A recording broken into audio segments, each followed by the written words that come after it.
Sifətin müqayisə dərəcəsini testlərdə daha rahat tapmaq üçün bu açar sözlərə diqqət etmək lazımdır. Much, a little, a bit, a lot, then, more və less. Biz bunları sifətin comparative degree, yəni müqayisə dərəcəsində görə bilirik. Misal deyə bilərik ki, bu kitab, this book is much more interesting.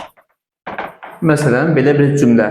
More interesting müqayisədir və qarşısında much-ı istifadə edə bilərik. Çünki much bunun açar sözüdür. Bunlar da onun kimi. Zen isə dan-dən deməkdir. İki əşyanı müqayisə etdiyimiz zaman bu kitab o kitabdan daha maraqlıdır. Zəni görə bilirik. Bu da müqayisə əlamətidir. Belə deyək. More daha maraqlıdır, çox maraqlıdır desəm more istifadə edirəm. Az maraqlıdır desəm less istifadə edirəm. Bunlar işlənir çox heyecanlıların iki və daha çox heyecanlı sözlərin qarşısında. More interesting, more comfortable və s.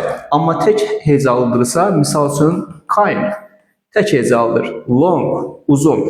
Bunların müqayisəsini düzəltmək üçün sonuna er əlavə edirik. Bununla da iş bitir. Bir önəmli şeyi də yaddan çıxarmamaq lazımdır. Testlərdə çaşdırıcı formada verir. Tutaq ki, cümlə veribdir.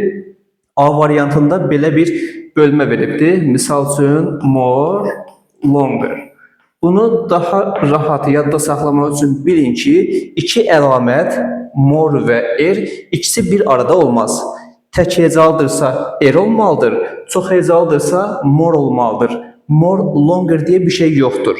Veyahut da more interestinger, axırda belə bir şey yoktur. Ümid edirəm ki, faydalı oldu.